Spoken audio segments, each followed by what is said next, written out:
Hello and welcome to my channel.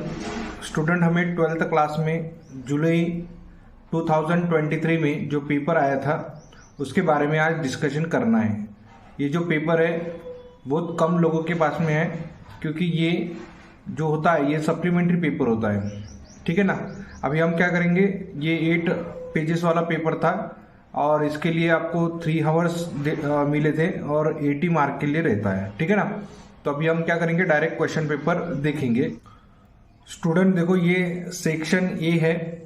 सबसे पहले section A होता है और आपको ये पता है ऑलरेडी कि ये फोर क्वेश्चन ये पेपर 1 के होते हैं और 4 क्वेश्चन जो पेपर 2 के होते हैं। तो फर्स्ट क्वेश्चन देखो, इसमें फर्स्ट क्वेश्चन में 8 क्वेश्चन है जो हर एक क्वेश्चन 2-2 मार्क के लिए पूछेंगे। तो फर्स्ट एग्जाम्पल किस टाइप में देखो, ये तो एमसीक्यू टाइप में रहता है और उसमें भी फर्स्ट क्वेश्चन क्या है कि the dual of the statement P and negation of Q is equivalent to. तो आपको क्या करना है कि इसमें से इक्विवेलेंट ढूंढना है। तो इसमें क्या है कि इसका सॉल्यूशन हमने जो डिटेल में सॉल्यूशन देना था ये मैंने आपको डिस्क्रिप्शन बॉक्स में दे दिया है, उसको आप देख सकते हैं। ठीक है ना। अभी इसमें उसका आंसर क्या है, ये आंसर हम डायरेक्ट यहाँ पर ऑब्जर्व करेंगे। तो फर्स्ट का आंसर क्या है, फर्स्ट का आंसर ए है, सेकंड का आंसर बी है, थर्ड का आंसर ए है और फोर्थ का आंसर डी है, सी है। बाद में ए जो है ये फिफ्थ का आंसर है 1/1/t²। नेक्स्ट है 6 का आंसर सी है, 7th का आंसर ए है और जो 8th क्वेश्चन था उसका आंसर ए है, 12 आंसर। ठीक है ना। ये सारा यहाँ पर मैंने दे दिया है। अब क्या करेंगे, देखो कुछ क्वेश्चन जो थे 1-1 मार्क के लिए थे उसको आप ऑब्जर्व करेंगे। स्टूडेंट देखो, ये क्वेश्चन नंबर 2 है। Answer the following question. 4 question होते हैं और 4 मार्क के लिए होते हैं। फर्स्ट क्वेश्चन किस टाइप में है, right the domain of inverse second function. तो इनवर्स सेकंड फंक्शन डोमेन कैसे फाइंड करेंगे, देखो domain of inverse second function R minus जो है ये जो सेट है -1 1 ये आपको कम कर देना है। ये किस टाइप में आंसर लिखना है, ये आंसर तो ऐसे ही लिखना है। ठीक है ना, क्योंकि ये 1 मार्क के लिए आंसर है, लेकिन इसका आपको डिस्क्रिप्शन बॉक्स में मैंने फुल आंसर दे दिया है, यानी किस टाइप में आता है करके। ठीक है ना, उसके आप देख सकते हैं। नेक्स्ट देखो क्वेश्चन नंबर 2 है। क्वेश्चन नंबर 2 क्या है कि find the value of k if line represented by, ये जो लाइन है kx² + 4xy - y² = 0 are perpendicular to each other. तो ये जो है ये परपेंडिकुलर दोनों 2 लाइन होती है, पेयर ऑफ स्ट्रेट लाइन का इक्वेशन है और यहाँ पर क्या करना है, दोनों परपेंडिकुलर है तो आपको k की वैल्यू फाइंड करना है। ऐसे एग्जाम्पल आपको मिलेगी ही मिलेंगे। देखो सेकंड क्वेश्चन का आंसर कैसे लिखना है, ये गिवन इक्वेशन है जो हमने लिख लिया, equation number 1। Equation of pair of line is, ये है standard equation. Okay, standard equation के साथ में कंपेयर करेंगे। तो कंपेयर करने के बाद a की वैल्यू देखो, a की वैल्यू k है और 2h की वैल्यू 4 है, तो h की वैल्यू हो गई 2 और b की वैल्यू कितनी है, -4 है। तो a की वैल्यू और b की वैल्यू यहाँ पर लिख लिया, लेकिन यहाँ पर क्या है, परपेंडिकुलर है। तो परपेंडिकुलर की कंडीशन होती है कि a + b = 0 होना चाहिए। तो a की वैल्यू क्या है, k और b की वैल्यू -4, तो k की वैल्यू कितनी आ गई, 4।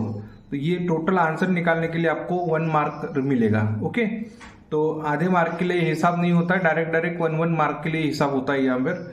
तो आप यहाँ पर ध्यान में रखेंगे। देखो नेक्स्ट क्वेश्चन क्या है, क्वेश्चन नंबर 3।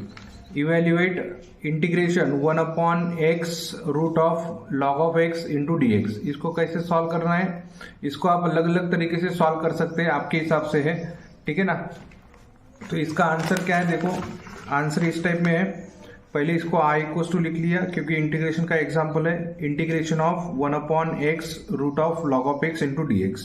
अब ये जो 1/x है ये आप न्यूमरेटर में लिख सकते हैं 1/x करके, और यहाँ पर क्या करना है, ये √log x है तो log x लिख लिया। अब आपको क्या करना है, यहाँ पर फार्मूला यूज करना है। देखो ये फार्मूला है जो आपको बता रहे, ठीक है ना, f'(x) √f(x). ठीक है ना, ये होता है 2 √f(x) * dx करके लिख लेना है यहाँ पर, क्योंकि ये फार्मूला यूज करना जरूरी है। ये फार्मूला ही यूज करके आपको आंसर फाइंड कर लेना है। नेक्स्ट क्या देखो, अब क्या है कि यहाँ पर अगर आप ऑब्जर्व करेंगे तो log ऑफ एक्स है, log ऑफ एक्स का डेरिवेटिव 1/x है, क्योंकि ये जो रूट के अंदर वाला फंक्शन है ना एफ ऑफ एक्स, इसका डेरिवेटिव यहाँ पर है, तो 2 into root of f of x लिखा, तो यहाँ पर कितना आता है 2, और ये रूट के अंदर वाली value root of log of x plus c constant, इस टाइप में लिखेंगे। देखो यहाँ पर लिख लिया हमने फार्मूला, ये फार्मूला लिखना जरूरी है, ठीक है। तो ये बोलेगा आपको 1 मार्क के लिए आंसर रहेगा। नेक्स्ट एग्जाम्पल देखो, एग्जाम्पल नंबर 4 किस टाइप में गिवन है। एग्जाम्पल है obtain the differential equation by eliminating the arbitrary constant from equation y square equals to 4ax। इस इक्वेशन में आर्बिट्ररी कांस्टेंट एलिमिनेट करके आपको क्या करना है, डिफरेंशियल इक्वेशन फॉर्म करना है। तो डिफरेंशियल इक्वेशन कैसे फॉर्म करेंगे, देखो यहाँ पर लिखा है, ये पहले गिवन इक्वेशन लिखा हमने y square equals to 4ax, यहाँ पर x इधर ट्रांसफर कर दिया तो 4a की वैल्यू आ गई। अब क्या करेंगे, हम डिफरेंशिएट करेंगे। डिफरेंशिएट यहाँ पर न्यूमरेटर अपॉन डिनोमिनेटर है, यानी क्वोशिएंट रूल है। क्वोशिएंट रूल में क्या होता है, डिनोमिनेटर में डिनोमिनेटर का square, denominator derivative of numerator, y square का derivative 2y and again derivative of y यानी dy/dx माइनस y स्क्वायर और x का डेरिवेटिव 1, ठीक है, और ये x स्क्वायर लिखेंगे। और ये क्या है, 4a है, 4a का डेरिवेटिव कितना हो जाएगा 0, क्योंकि ये कांस्टेंट टर्म है।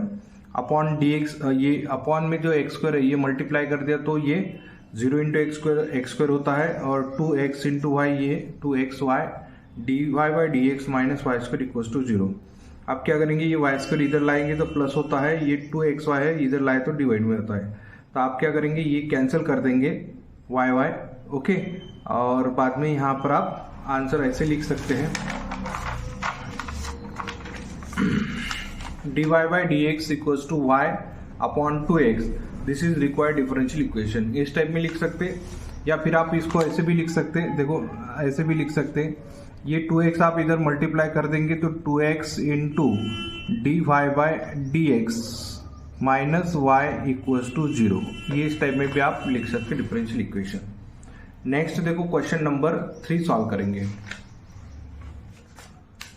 स्टूडेंट देखो नेक्स्ट है सेक्शन बी। सेक्शन बी में आपको यहाँ पर ध्यान में रखना है कि ये टोटल 16 मार्क के लिए क्वेश्चन होते हैं और 8 क्वेश्चन आपको लिखना पड़ता है, ठीक है ना।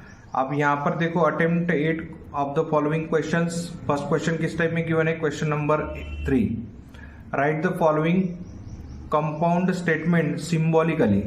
आपको ये जो कंपाउंड स्टेटमेंट दिया है इसको आपको सिंबॉलिकली लिखना है। तो Nagpur is in Maharashtra and Chennai is in Tamil Nadu. और सेकंड है if triangle ABC is right angle triangle at B then angle A plus angle C equals to 180 degree. तो इसके बारे में आपको क्या करना है, ये सिंबॉलिकल फॉर्म में लिखना है। तो सिंबॉलिकल फॉर्म में कैसे लिखते, देखो यहाँ पर सॉल्यूशन आप यहाँ पर लिखेंगे लेट, पहला स्टेटमेंट क्यू कंसिडर करना, सेकंड स्टेटमेंट क्यू कंसिडर कर लेना है। पी क्या कंसिडर करेंगे आप, नागपुर इज इन महाराष्ट्र, और क्यू कंसिडर करेंगे Chennai is in Tamil Nadu, okay. और सिंबॉलिकल फॉर्म में कैसे लिखना है, बीच में एंड लिखा है तो एंड यानी पी एंड क्यू करके लिखेंगे। सेकंड स्टेटमेंट क्या है, देखो सेकंड स्टेटमेंट में आपको दिया है कि पी स्टेटमेंट आपको लेना है triangle ABC is a right angle triangle at B, और क्यू स्टेटमेंट लिखना है कि measure angle A plus measure angle C equals to 90 degree. लेकिन देन लिखा है तो देन है तो इस यहाँ पर क्या लिखेंगे, P implies Q. If and then का आंसर है तो इम्प्लाइज में आप कन्वर्ट करेंगे, ओके। नेक्स्ट एग्जांपल देखो, एग्जांपल नंबर 4 किस टाइप में है, 4 एग्जांपल इस टाइप में है कि find the cofactor of the elements A11 A21 of matrix A 1 2 3 4। इसका A11 निकालना है, A21 निकालना है, ठीक है ना, कोफैक्टर निकालना है इसके। अब कोफैक्टर कैसे निकालेंगे, कोफैक्टर निकालने के लिए आप थोड़ा ऑब्जर्व करेंगे, देखो यहाँ पर कोफैक्टर निकालने के लिए आपको पहले ए मैट्रिक्स लिख लेना है, पहले माइनर निकालेंगे, minor of A11, minor of A11 को M11 कंसिडर करते हम, और माइनर का मतलब क्या होता है कि ये रो और कॉलम छोड़ देना है, जो बचेगा 4 वो यहाँ पर लिख लेना है। बाद में उसका कोफैक्टर फाइंड करना है, कोफैक्टर ऑफ 11 यानी A11। इसके लिए फार्मूला होता है, देखो कोफैक्टर ऑफ 11 यानी AIJ equals to -1 raise to the power I plus J M11, okay. तो M11 या MIJ करके लिखेंगे, और ये फार्मूला यहाँ पर यूज करना है। और 1 + 1 2 होता है, -1 का स्क्वायर यानी +1 होता है, इसका मतलब ये 4 आता है। ओके, तो माइनर ऑफ 2 1 निकालो, तो M21 निकालना है, क्योंकि माइनर निकालना है तो 2 1 यानी सेकंड रो फर्स्ट कॉलम, यानी कितना आता है सेकंड रो 3, इसका 3 का निकालना है, इसका मतलब ये 2 आता है, तो 2 लिखेंगे। ओके, अब को फैक्टर निकालो इसका, 2 1 का मतलब 2 + 1 यानी 3, तो माइनस साइन आ जाएगा, तो -2 लिखेंगे। ठीक है ना, तो आप यहाँ पर ध्यान में रखेंगे कि यहाँ तक आने के भी 1 बार मार्क मिलता है और यहाँ पर आने के बाद 1 मार्क मिलेगा। इस टाइप में आपको 2 मार्क के लिए मार्किंग्स रहेगी। देखो नेक्स्ट क्वेश्चन क्या है।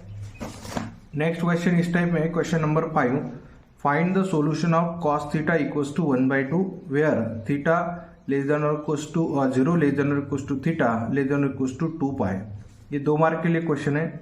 अब यहाँ पर थोड़ा ध्यान में रखेंगे, find the solution of cos theta का सोल्यूशन फाइंड करना है। cos थीटा का सोल्यूशन कैसे फाइंड करेंगे, देखो यहाँ पर लिखेंगे we have cos theta equals to 1/2 है, तो cos थीटा 1/2 किसकी वैल्यू होती है, यानी cos की 1/2 यानी 60 डिग्री होता है, तो cos 60 यानी π/3 करके लिखेंगे। cos कैंसिल, तो थीटा की वैल्यू π/3। एक सोल्यूशन आ गया, लेकिन कम से कम 2 सोल्यूशन आते हैं, तो cos theta equals to cos of 2π minus π/3, यानी 2π माइनस थीटा वाला जो फार्मूला है वो यूज करना है।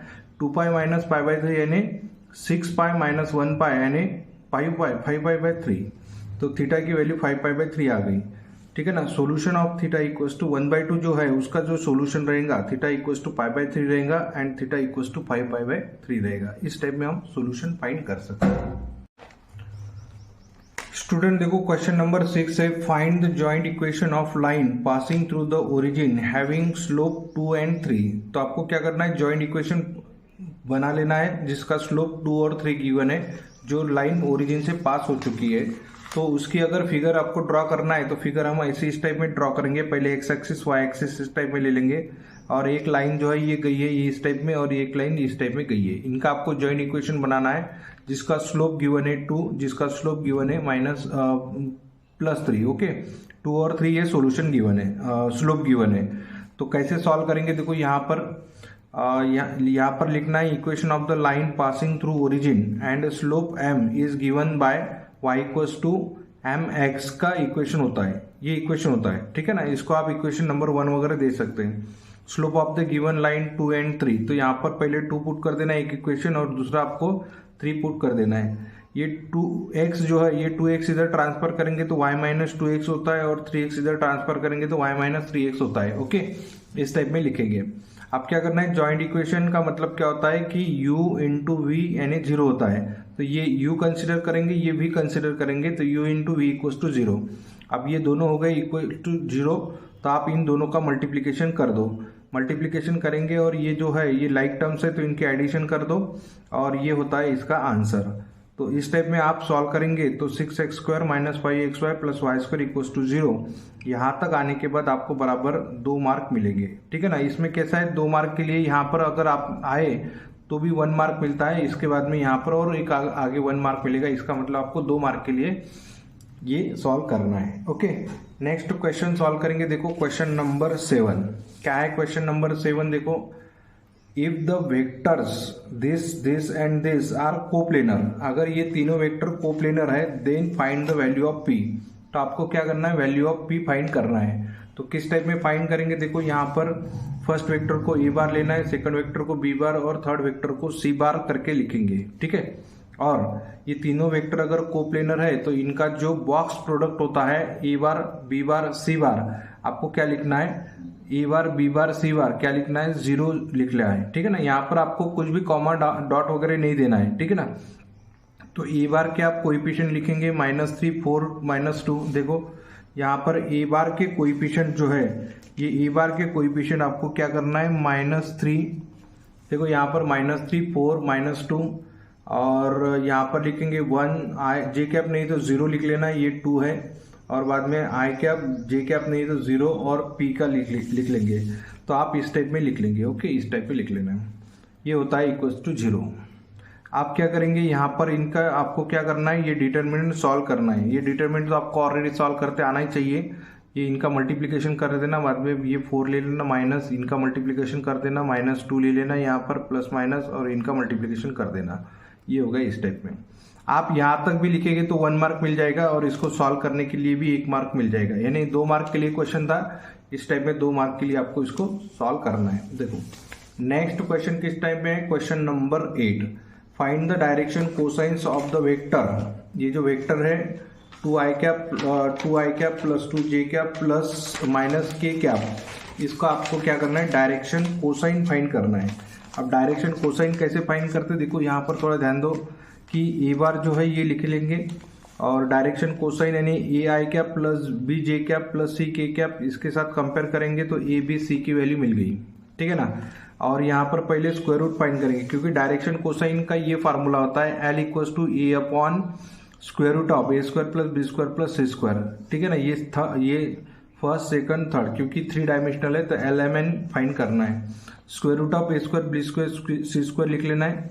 ए स्क्वायर का आपको यहाँ पर क्या करना है, ए की वैल्यू लिखना है, बी की वैल्यू, सी की वैल्यू, इसको सॉल्व करना है, ये 3 मिलेगा, ओके।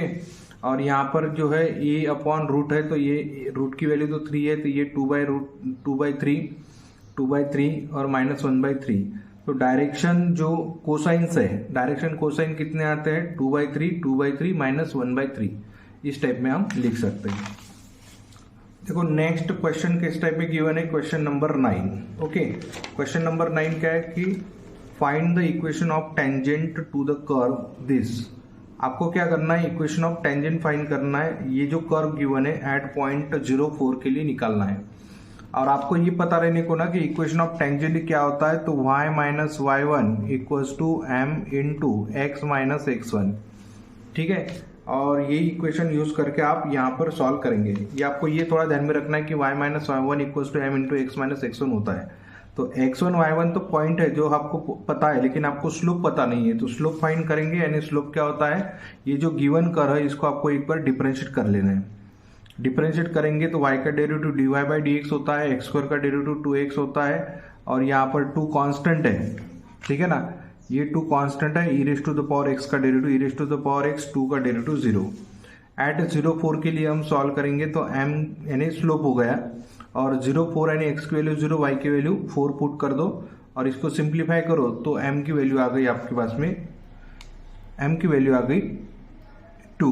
तो ये हो गया 1 मार्क, ठीक है ना। 1 मार्क के लिए यहाँ पर आपको आंसर यानी लिख लेंगे। अब यहाँ पर क्या लिखेंगे आप, equation of tangent. Equation of tangent क्या होता है, देखो y minus y1 equals to m into x minus x1। तो y1 की वैल्यू पुट करो, x1 की वैल्यू पुट करो और स्लोप की वैल्यू पुट करो, और इसको स्टैंडर्ड फॉर्म में लेके आना है, 2x minus y plus 4 equals to 0। This is the required equation of the tangent of the given equation. तो ये होगा हमारा रिक्वायर्ड इक्वेशन, ओके। इस टाइप में आपको सिंप्लीफाई करना है। स्टूडेंट देखो ये क्वेश्चन नंबर 10 है, evaluate integration 3 raise to the power x minus 4 raise to the power x upon 5 raise to the power x into dx। सबसे इजी एग्जाम्पल है, ये 2 मार्क के लिए पूछ रहे हैं, ठीक है ना। तो इसलिए आपको थोड़ा ध्यान में रखना है कि ऐसे भी एग्जाम्पल करना है, जिसमें बच्चे बोलते हैं कि हमको ये ऐसे एग्जाम्पल नहीं आते इतने सिंपल, लेकिन आपको क्या करना है कि एग्जाम्पल हर एक को करके रखना ही रखना है। तो क्वेश्चन नंबर 10 देखो क्या है, क्वेश्चन नंबर 10 है दिस, ये जो इंटीग्रेशन का इक्वेशन है उसको आई करके लिख लो। और यहाँ पर क्या करेंगे हम, ये जो 5 raise to the power x है ये सेपरेट कर दो इस टाइप में, ओके। सेपरेट करेंगे तो बाद में इंटीग्रेशन भी सेपरेट कर देना है। इंटीग्रेशन सेपरेट करने के बाद आपको integration a raise to the power x into dx का फार्मूला यूज करना है, a raise to the power x upon log of a base है ना, बेस e यहाँ पर लिखेंगे प्लस सी कांस्टेंट। अब यहाँ पर देखो a की वैल्यू क्या है, तो 3/5 है, तो a की वैल्यू आपको यहाँ पर 3/5 आपको पुट कर देना है, ठीक है ना। 3/5 पुट कर देंगे, और ये भी है तो ये भी आप यहाँ पर 4/5 करके लिख लेंगे। a की वैल्यू फिर सिर्फ आपको पुट कर देना है, a की वैल्यू 3/5 है, यहाँ पर 4/5 है, सेपरेट अलग अलग निकाल लेना है। सेकंड इक्वेशन देखो क्या है, एग्जाम्पल नंबर 11 क्या है, example number 11, evaluate integration π/6 to π/3 cos of x into dx। ये भी 2 मार्क के लिए क्वेश्चन था। आपको यहाँ पर ये सिंप्लीफाई करना है, तो किस टाइप में सिंप्लीफाई करेंगे, देखो सिंप्लीफाई करने के लिए क्वेश्चन नंबर 11, ये पहले i को लेना है, और cos का इंटीग्रेशन होता है sin ऑफ x और लोअर लिमिट अपर लिमिट। पहले आपको अपर लिमिट पुट कर देना है, माइनस लोअर लिमिट पुट कर देना है, जहाँ पर x होता है वहाँ पर ही आपको पुट करना है, ठीक है ना। और साइन π/3 यानी √3/2 होता है, माइनस साइन π/6 यानी 1/2 होता है। और इनका एलसीएम तो सेम है, 2 2 है, तो एक बार लिख लो डिनोमिनेटर और √3 - 1 करके आप आंसर लिख सकते हैं। ओके, तो इस टाइप में हम ये इक्वेशन को सॉल्व करेंगे। नेक्स्ट स्टूडेंट देखो, नेक्स्ट क्वेश्चन है क्वेश्चन नंबर 12। किस टाइप में क्वेश्चन है देखो, find the area of the region bounded by the curve y = x², the x axis and the line x = 1, x = 3। आपको क्या करना है, जो एरिया होता है बाउंड, उस एरिया का एरिया फाइंड करना है। तो कैसे फाइंड करेंगे देखो, यहाँ पर पहले आप लिखेंगे गिवन कर्व जो भी है, देखो area of the region bounded by the curve is given by, तो एरिया का फार्मूला यूज करो, area A = integration lower limit to upper limit y × dx। अब ये जो होता है y = x² है, ठीक है ना। तो आपको क्या करना है, ये पैराबोला का इक्वेशन है, आपको ध्यान में आना चाहिए। और डायरेक्ट हम क्या करेंगे, यहाँ पर वैल्यू पुट कर देंगे, क्योंकि ये 2 मार्क के लिए क्वेश्चन है। तो y की वैल्यू क्या है, x² है, तो यहाँ पर x² पुट कर दो, लोअर लिमिट अपर लिमिट यहाँ पर लिखेंगे। x² का इंटीग्रेशन क्या होता है, x³/3 होता है, और 1 2 3 करके लिखेंगे। बाद में क्या करना है, 1/3 आपको यहाँ पर कांस्टेंट ले लेना है, x³ है, तो x³ यानी अपर लिमिट 3 का क्यूब माइनस लोअर लिमिट यानी 1 का क्यूब, और इसको आगे सॉल्व करेंगे तो 27 - 1 यानी 26/3, ये हो गया उसका आंसर। अब यहाँ पर थोड़ा ध्यान में रखेंगे, तो यहाँ तक आने के बाद 1 मार्क मिलेगा, और इसके बाद में यहाँ तक आने के लिए 1 मार्क मिलेगा, ठीक है ना। तो area bounded by the region 26/3 square unit लिखना जरूरी है, ठीक है ना। मार्क काटने के लिए काट सकते हैं, ये थोड़ा ध्यान में रखना है।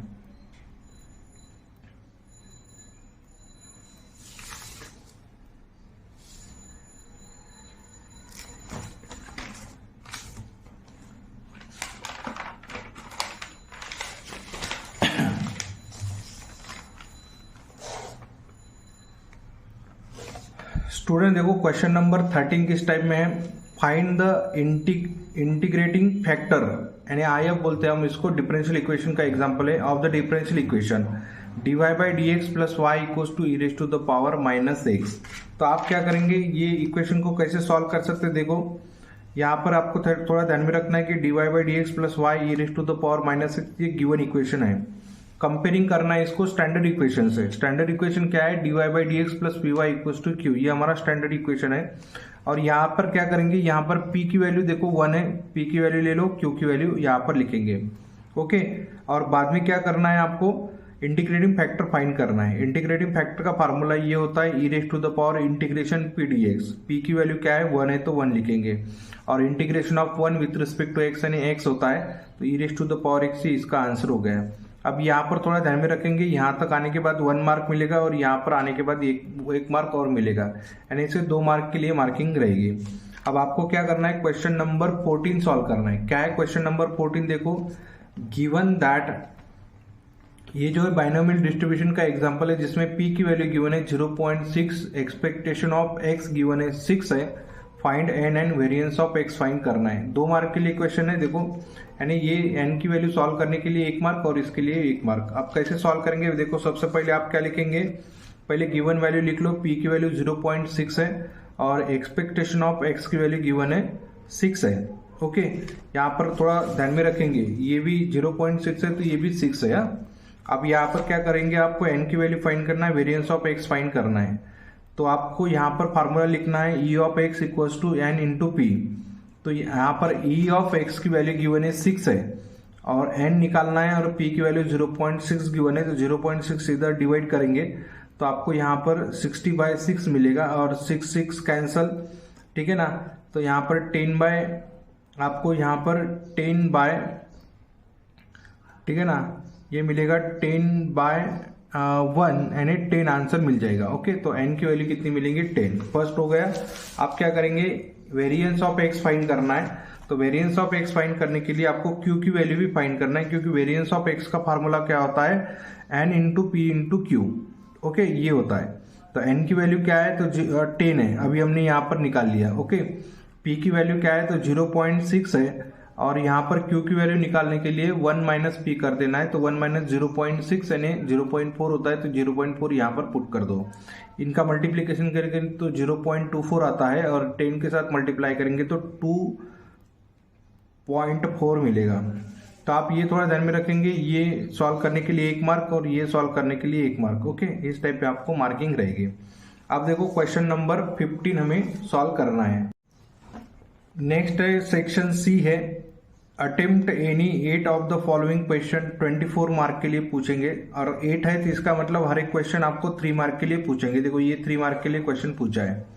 अब ये क्वेश्चन को कैसे सॉल्व करेंगे, क्वेश्चन नंबर 15 है tan, अभी देखो यहाँ पर prove that tan inverse of 1, tan inverse of 2, tan inverse of 3 equals to pi, आपको आंसर लाके दिखाना है। ओके, तो कैसे सॉल्व करेंगे, देखो यहाँ पर ये सॉल्यूशन गिवन है, तो सॉल्यूशन में ऐसे लिखना है कि लेफ्ट हैंड साइड ले लेना है पहले, और ये tan इनवर्स ऑफ 1 यानी पाई बाय 4 होता है, ठीक है ना, तो ये लिख लेंगे। और tan inverse of 2 plus tan inverse of 2 plus tan inverse of 3 यानी कितना होता है tan inverse of 2 plus 3 upon 1 minus 2 into 3। इसको सॉल्व करेंगे तो 5 अपॉन माइनस 5 होता है, 5 5 कैंसिल, तो -1 मिलेगा। और ये जो -1 है, -1 किसकी वैल्यू होती है, तो आपको यहाँ पर ये लिखा के दिया है tan इनवर्स ऑफ -1 यानी थीटा लेना है, ठीक है ना, और थीटा की वैल्यू -1 होता है, तो tan theta equals to minus tan pi by 4 होता है। और ये जो tan इनवर्स ऑफ ये जो है ना, देखो ये माइनस निकालने के लिए आपको क्या करना पड़ेगा, माइनस निकालने के लिए पाई माइनस थीटा का फार्मूला यूज करना है, ठीक है ना। और pi minus pi by 4 use करेंगे तो 3 पाई बाय 4 होता है। इसका मतलब यहाँ पर हम वैल्यू कौन सी रखेंगे, यहाँ पर वैल्यू रखना है आपको 3 पाई by 4, pi plus 3 pi by 4 यानी कितना होता है 4 पाई डिवाइडेड बाय पाई, 4 कैंसिल, तो आंसर क्या मिलेगा पाई, तो ये शो होता है। ओके, तो इस टाइप में आप इसको सिंप्लीफाई कर सकते हैं। देखो नेक्स्ट क्वेश्चन को सॉल्व करेंगे, क्वेश्चन नंबर 16। किस टाइप में क्वेश्चन नंबर 16, देखो पहले आप क्वेश्चन देखो क्या है, तो क्वेश्चन नंबर 16 देखो, क्वेश्चन नंबर 16 है कि if one of the line given by ax square plus bx 2hxy plus by square equals to 0 bisect an angle between the coordinate axes, then show that a plus b whole square equals to 4h square, ये show करना है। ये 3 mark के लिए question है। देखो तो कैसे सॉल्व करेंगे, बाइसेक्ट हो रहा है एंगल, इसका मतलब आपको क्या करना है, ध्यान में रखो, ये देखो इस टाइप में हम सॉल्व करेंगे। आंसर में लिखेंगे, पहले आप फिगर ड्रॉ कर देंगे। देखो ये फिगर है, एक लाइन ऐसे है जो बाइसेक्ट हो रही है, और सेकंड लाइन ऐसी भी हो सकती है जो बाइसेक्ट हो सकती है, क्योंकि एक्सिस को बाइसेक्ट हो रही है, तो एक्स एक्सिस को वाई एक्सिस को बाइसेक्ट हो रही है, इसका मतलब ये और ये सेम रहेगा, या ये एक्स एक्सिस तो ये वाई एक्सिस है तो इसको भी सेम रहेगा। ओके, तो कैसे सॉल्व करेंगे, देखो यहाँ पर यानी यहाँ पर बाइसेक्ट हो रहा है ना, ये टोटल तो 90 है, तो ये 45 होता है, और ये 45 हो गया, तो आपको यहाँ पर ये एंगल निकालना है, ये 90 और ये 45 हो जाएगा, तो 45 ये रहेगा ना, तो 90 प्लस 45 यानी 135। अब यहाँ पर आंसर में क्या लिखना है, the angles made by the lines which bisects coordinate axis are 45 and 135, their slopes are, इसकी स्लोप निकाल लेना है फर्स्ट लाइन और सेकंड लाइन का, ठीक है ना। इसको आप L1 करके कंसीडर कर लेंगे और इसको L2 करके भी आप कंसीडर कर सकते हैं। स्लोप फर्स्ट लाइन का स्लोप M1 इक्वल्स टू 1 हो गया, और सेकंड लाइन का स्लोप निकालना है तो tan 180 माइनस 45 कर देंगे, ये टोटल 180 होता है, इसमें से 145 निकाल लेंगे तो ये बचेगा माइनस tan 45, और M2 की वैल्यू -1 होती है, और यानी M की वैल्यू हो गई +-1, ठीक है ना, +1 भी हो सकती है, -1 भी हो सकती है। आप क्या करेंगे, आप ये वाला इक्वेशन लिखेंगे ax square plus 2hxy plus by square. यहाँ पर क्या करना, आपको ऑक्सिलरी इक्वेशन के लिए आपको यहाँ पर एक्स स्क्वायर से डिवाइड कर देना है। एक्स स्क्वायर से डिवाइड करेंगे तो y बाई एक्स यानी m होता है, तो y बाई एक्स का होल स्क्वायर यानी m स्क्वायर होता है। m की वैल्यू पुट करो, +-1 करके पुट कर देंगे, और इसको सॉल्व करेंगे तो ये होता है a + -2h प्लस b, तो आप a प्लस बी इधर रखेंगे, और ये जो वैल्यू है ये वैल्यू इधर लाएंगे तो प्लस माइनस का माइनस प्लस हो गया। ओके, और स्क्वायरिंग बोथ साइड कर लेंगे, तो स्क्वायरिंग करेंगे तो प्लस माइनस का प्लस ही रहेगा, तो h स्क्वायर 4h स्क्वायर मिलेगा, तो a प्लस बी का होल स्क्वायर यानी 4h होल स्क्वायर, इससे आंसर मिलेगा। तो ये हो जाएगा प्रूफ इसका। ओके।